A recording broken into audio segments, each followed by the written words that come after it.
அம்மா அப்பாவுக்கு பிள்ளைகளாகிய நீங்கள் கடன்காரர்கள் என்பதை எப்போதும் நினைவில் கொள்ள வேண்டும். அம்மா அப்பா அன்பை மட்டுமே கொடுத்தால் விட்டுவிடுவீர்களா? உங்களுக்கு படிப்பையும் உணவையும் உடையும் நல்ல பண்பையும் நல்ல அன்பையும் எல்லா ஒட்டுமொத்தமும் அம்மா கொடுத்ததினால் தானே எல்லா பண்பையும் ஒட்டுமொத்தமாக கடனாக பெற்றிருக்கிறீர்கள் இல்லையா? யாராவது ஒருத்தர் யாருக்காவது கடன் பட்டவர்களாக தான் இருப்பார்கள். வாழ்க்கை என்னும் ஓட்டத்தில் நாம் எல்லோரும் வாழ்ந்துதான் ஆக வேண்டும். அம்மா அப்பா தானே என்று அவர்களை அலட்சிய போக்கில் விட்டுவிடாதீர்கள்.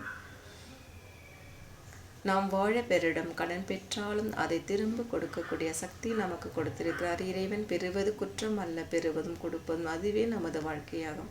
நமது வாழ்க்கையே கொடுக்கல் வாங்கலில் தான் இருக்கிறது. திரும்ப கொடுக்காமல் இருப்பதுதான் தவறு. பிறர் நமக்கு கொடுக்கும் பணத்தை திரும்ப கொடுத்து விட வேண்டும்.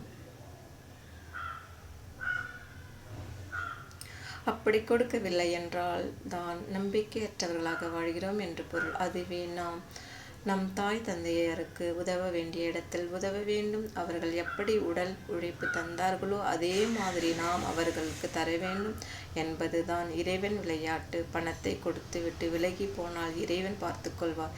ஏதோ ஒரு சமயத்தில் ஏதோ ஒரு நேரம் அவர்களுக்கு நீங்கள் கொடுத்துதான் ஆக வேண்டும். நேரங்களை பிறர் உழைப்பை தான் நாம் கடனாக பெறுகிறோம். அந்த கடனை எவ்வளவு மகிழ்வாக பெறுகிறோமே அவ்வளவு மகிழ்வாக அவர்களிடம் கொடுத்து விட வேண்டும். யாரும் அன்பாக கொடுக்கும் பொருளை திரும்ப கொடுக்க தேவையில்லை. அவர்கள் கடனாக கொடுத்தால் திரும்ப கொடுத்து விட வேண்டும். அதுதான் நல்லது.